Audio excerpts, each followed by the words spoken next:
왕상 11장 말씀을 통하여 혼합주의에 대해서 살펴보기를 원합니다. 혼합주의. 이 혼합주의라는 것은 섞이는 것을 말하지요.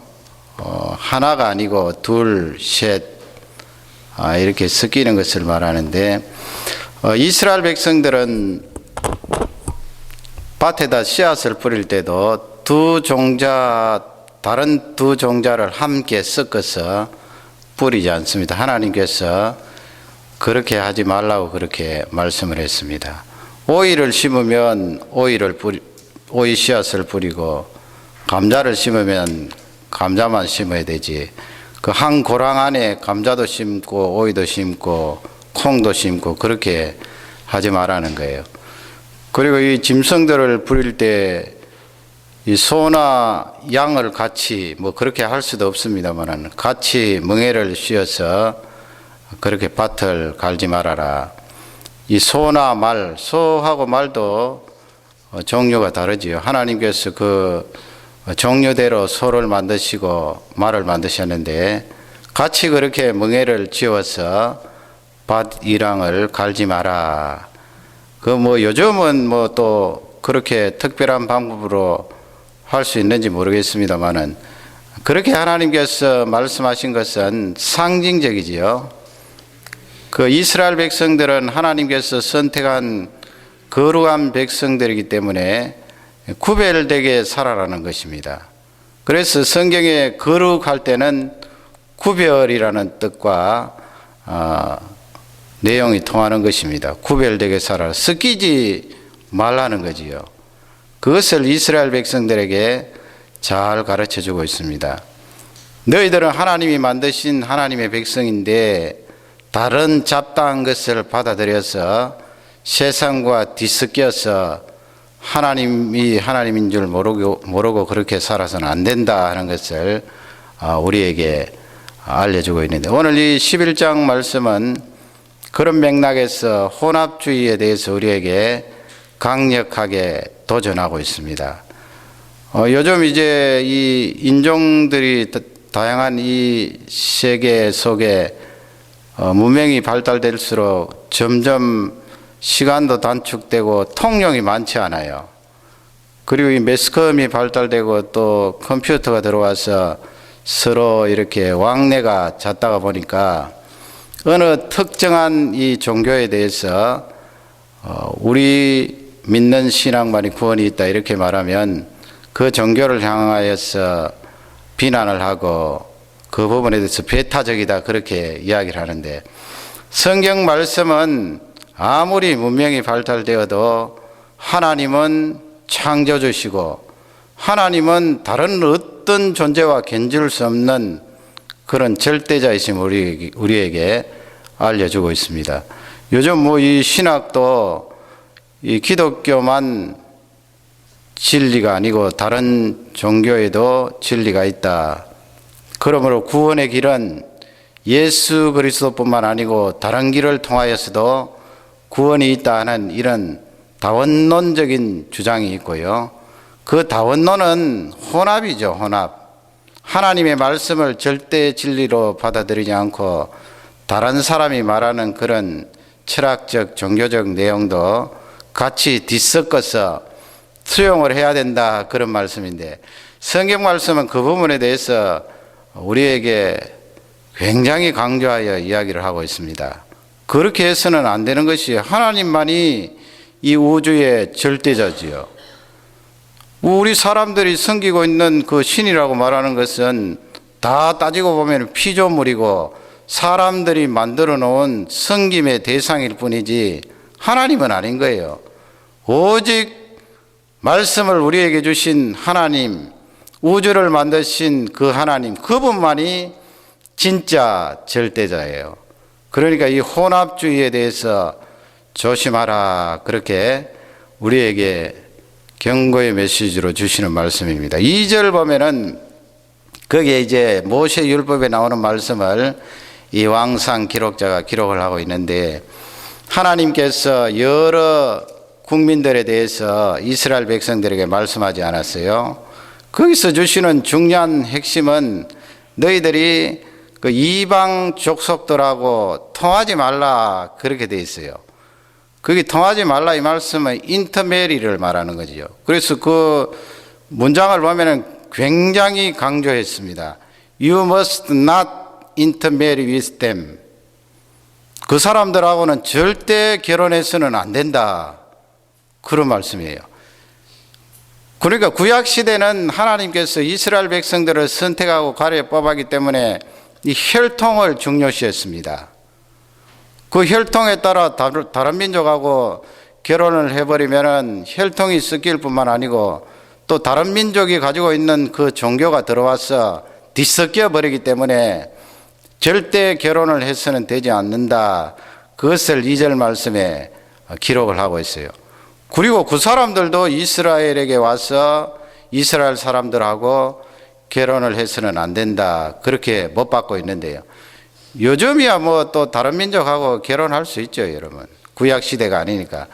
그러나 거기서 주시는 중요한 신앙의 원리는, 영적인 원리는 믿는 사람하고 결혼해야 된다는 것입니다. 예수 그리스도를 영접하고 같은 사명과 같은 방향을 가지고 하나님을 믿는 사람하고 결혼하는 말씀이에요. 뭐 우리 논리로 따지면은 하나님 아버지 회교를 따르는 사람하고 결혼을 하면은 그쪽 회교 쪽에도 선교할 수 있고 그렇게 할 수도 있지 않습니까? 그거는 내 생각이고요. 그 가정이라는 것이, 배우자라는 것이 얼마나 중요한데 그렇게 선교를 앞세워서 다른 종교 사람들하고 결혼해서는 안 된단 말이에요. 그건 성경 말씀이 신약 성경에도 쭉 강조하고 있는 말씀이에요.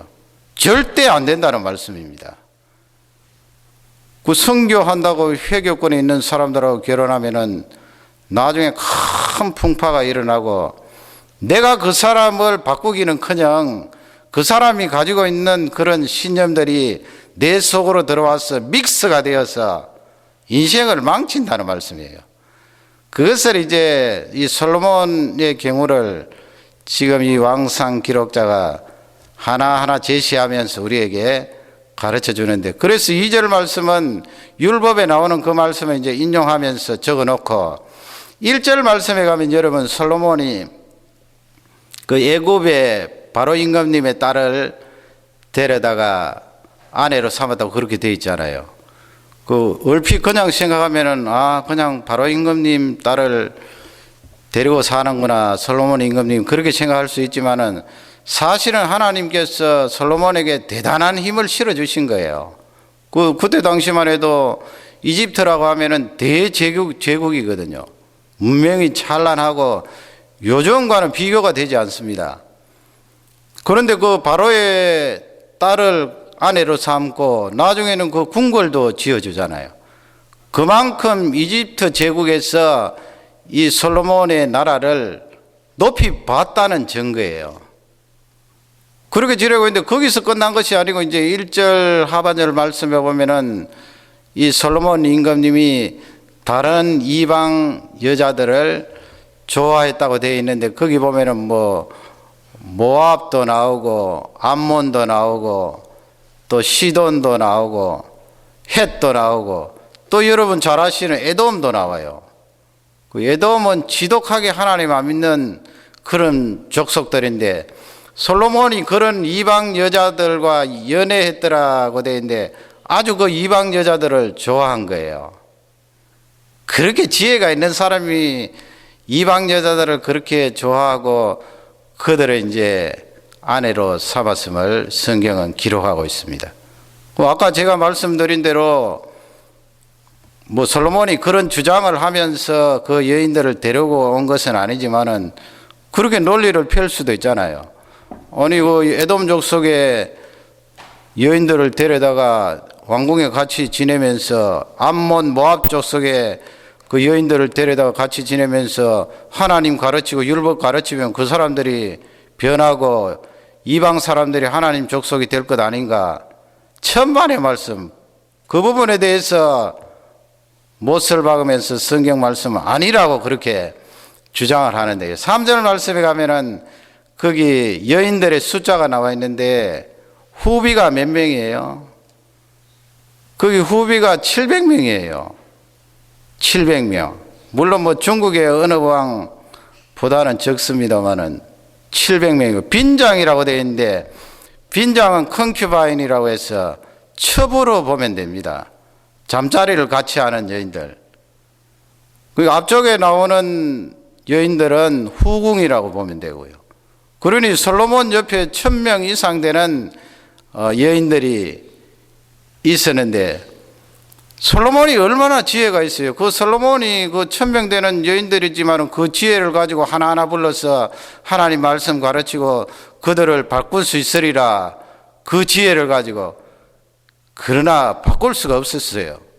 도리어 들 때문에 솔로몬의 마음이 바뀌어진 것을 4절 말씀에 기록을 하고 있는데, 그 4절에 보면은 솔로몬이 이제 나이가 점점 많아 늙어갔다고 그렇게 되어 있잖아요. 그러니까 지금 이렇게 된 시점이 솔로몬이 마음이 차츰차츰 바뀌어서 하나님께로 향하였던 마음이 다른 곳으로 향하게 된 그 시점은 중반기예요. 중반기. 성전 짓고 왕궁 다 짓고, 그러니까 대충 뭐 따져서 솔로몬 통치 24년 이후로, 거기 나이 많아 늙었다고 그렇게 되어 있는데 성경은 물리적인 나이만 이야기하는 것 아니거든요.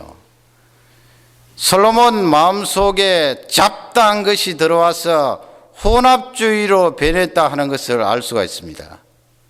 잡다한 것이 들어오면 집중이 되지 않고 하나님을 향하던 마음이 빼앗겨 버리니까 그 육신의 늙음뿐만 아니고 영혼도 점점 늙어가요. 팍상 늙어서 영혼의 머리가 하얗게 되어서 볼품이 없이 된다고요.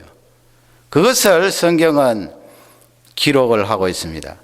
여러분, 이 시대도 마찬가지입니다. 어쩌면 유혹이 훨씬 더 많지요. 사상적으로나 물리적으로나 문명적으로나 얼마나 혼합주의가 들어오기 쉬워요. 이건 하나님의 말씀이다. 이 하나님의 말씀을 붙들고 일생 내가 헌신하리라 결심하고 다짐해도 옆에서 수없이 찾아오는 유혹이 있어요. 우리 자녀들 젊은데 말이죠. 그런 유혹들이 한두 가지예요. 그럴 때 이 하나님의 말씀으로 돌아가서 혼합주의를 조심해야 된다 하는 것을 우리에게 잘 알려주고 있습니다. 그러면 이 혼합주의는 변질 아니에요. 변질. 두 번째로 살펴볼 것은 변질이거든요. 어떤 것이 변질되었다 할 때는 거기에는 시점이 들어갑니다. 아니고는 뭐 지금 현재 딱 어떤 꼭지점이 있는데 그 꼭지점에 시간도 흐르지 않았는데 무슨 변질이 있나요? 우유가 변질이 되려면 냉장고 바깥에서 3일이나 4일이나 시간이 지나야 변질이 되지요. 이 혼합주의는 그래서 변질을 말하는데, 그 변질 속에는 과거라는 시점하고 현재라는 시점이 반드시 있다고요. 그래서 우리는 이 말씀을 통하여 과거와 현재를 조심스럽게 살펴보는데, 항상 과거는 현재에 의해서 의미가 부여되어져야 됩니다. 뭐 조금 어려운 것 같은데 설명을 들으면 더 이해가 쉬울 줄 압니다. 여러분, 요한복음 2장에 보면은 물이 포도주로 바뀌는 기적이 나타났잖아요.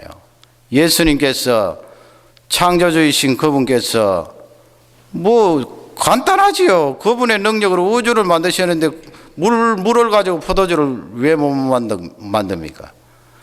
그 과거는 물이었어요. 물이었는데 예수님의 능력으로 말미암아 지금 현재는 포도주라고요. 그 변질이 되었는데 이건 좋게 변질된 거예요. 그러니까 그때 당시 문화라든지 유대인들이 즐겨 먹는 음료로 좋게 변질됐다는 거예요. 우리 문화하고는 조금 다릅니다만은 좋게 변질된 것 아닙니까? 그 포도주가 떨어져서 잔치를 하니 못하리 하는데 예수님이 물을 가지고 포도주로 그렇게 만드셨으니 그거는 아주 좋게 변질된 것이고, 반대로 생각해 보세요. 성경은 없지만은 과거에 포도주였는데 물로 바뀌었다고 생각해 보세요. 그건 더 못하게 바뀐 거예요. 변질은 변질인데. 좋게 변질되는 것이 아니고 변질이라는 같은 용어를 사용했습니다마는 더 못하게 바뀐 거예요. 그러니 우리 인생도 이 혼합주의라는 것은 과거와 현재를 놓고 봐서 뒤쪽 거예요, 뒤쪽 거. 과거에는 훨씬 좋고 아름다웠는데 지금 현재 시점에는 변질이 되어서 훨씬 못한 거예요. 그러면 어떻게 됩니까?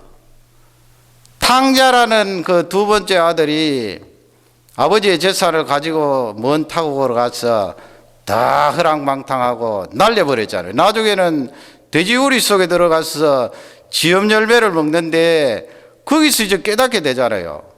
내 아버지의 집에는 양식이 넉넉한데 내가 이렇게 돼지우리 속에서 돼지처럼 살 바에야 아버지 품으로 돌아가서 거기서 종처럼 일하면서 양식이나 시컷 얻어서 배불리 먹으리라. 그래서 이 아버지를 생각하고 아들이 다시 돌아와서 아버지 품에 안기는데, 보세요. 이 두 번째 아들 탕자는 물에서 포도주로 바뀐 것 아니에요.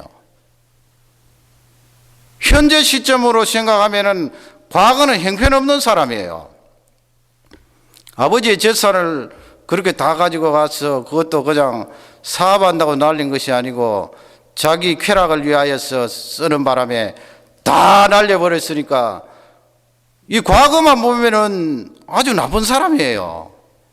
어떻게 불효 막측하고 삶이 되지 않아서 그렇게 허랑방탕하여 재산을 다 날렸는고, 너 악하다 할 수 있는데 그렇게 과거만 보지 말고 현재를 보면 과거가 다시 해석이 되는 거예요.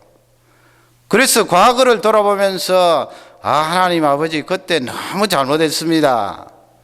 제가 하나님께 죄를 지었습니다. 하나님 아버지 용서해 주십시오. 지금 현재 하나님을 향하여 회개하면서 저는 앞으로 이렇게 살겠습니다. 이렇게 헌신하겠습니다.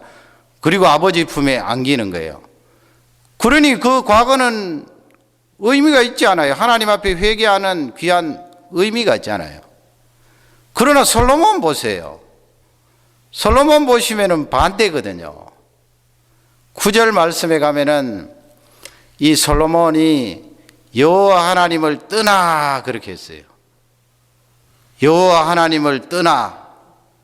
그러니까 10절 말씀에 가면 하나님께서 떠난 이 솔로몬에게 두 번이나 나타나셔서 경고를 하시는데, 너 다른 신을 쫓지 말라 그러잖아요. 다른 신을 쫓지 말라.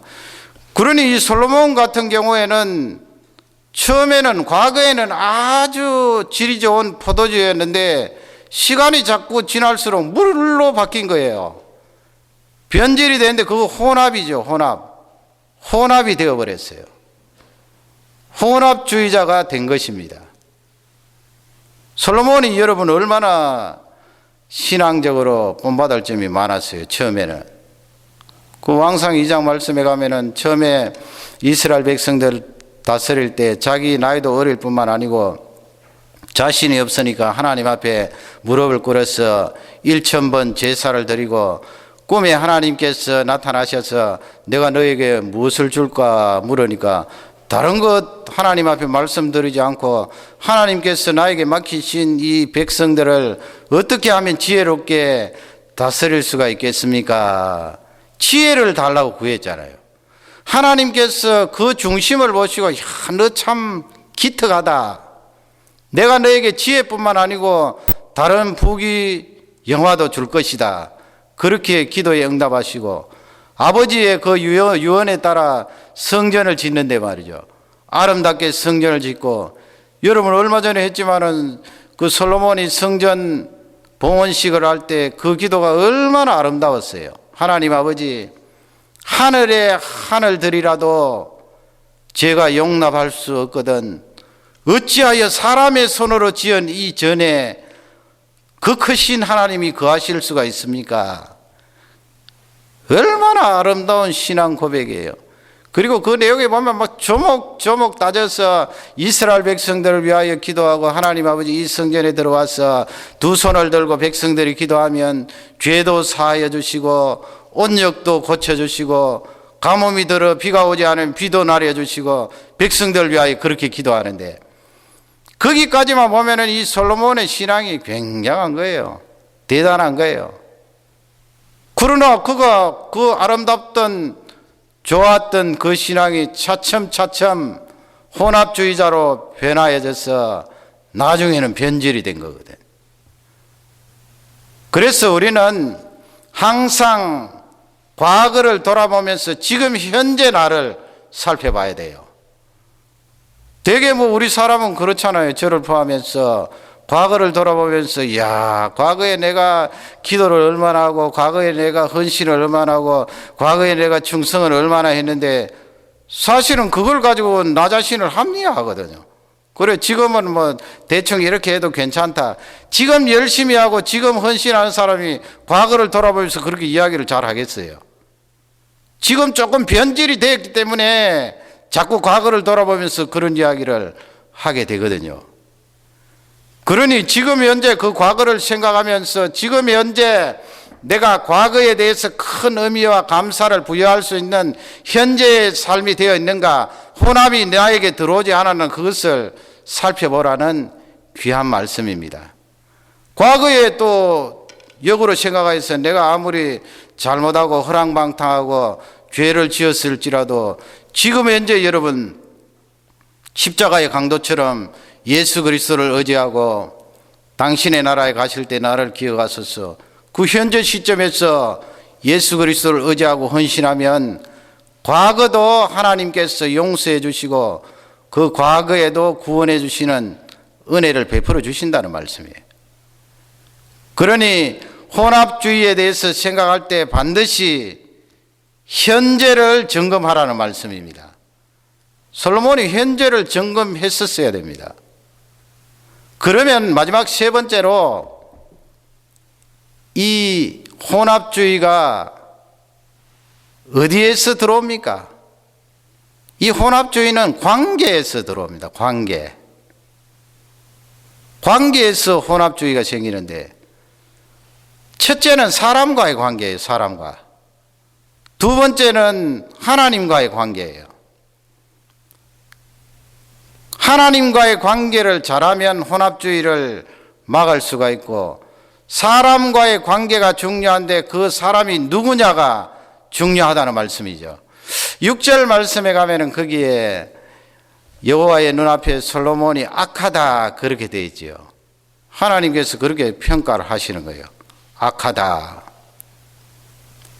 그리고 다윗이 따랐던 그 온전한 길을 따르지 아니했다. 다윗과 같이 온전하지 아니했다. 그렇게 기록을 하면서 7절 말씀에 가면은 그 악한 내용을 우리에게 알려주고 있는데 그 모압이라는 족속이 있지요. 그 롯과 두 딸 사이에 태어난 모압과 암몬이 있는데 모압이라는 족속이 가지고 있는 우상이 있는데 그게 그모스예요. 그리고 뒷부분에 보면은 암몬 족속이 나오는데 암몬 족속이 가지고 있는 우상은 몰록이라는 우상인데 이 몰록이라는 우상은 하나님이 대단히 싫어하세요. 왜냐하면 사람을 태워서 자기 신에게 제사를 지내거든요. 그 신이라고 말하는 것도 우상이지요. 밀턴이 지은 신라건에 보면은 그 몰록이라는 우상에 대해서 그렇게 그림으로 보는 듯이 글을 적어놨는데 아래쪽에는 짐승의 형상이에요. 그리고 위쪽에는 사람의 형상인데 이 배 부분에 구멍을 이렇게 크게 뚫어서 쇠로 만들어져요. 그리고 그 아래쪽에는 불을 뗄 수 있도록 장작을 집혀서 불을 확 태우는데 한창 이제 자기 신에게 이 몰록이라는 신에게 제사를 지내면서 아이를 거기에 집어넣는데 누구를 집어넣는가 하면은 그 가문의 첫 번째 태어난 남자예요.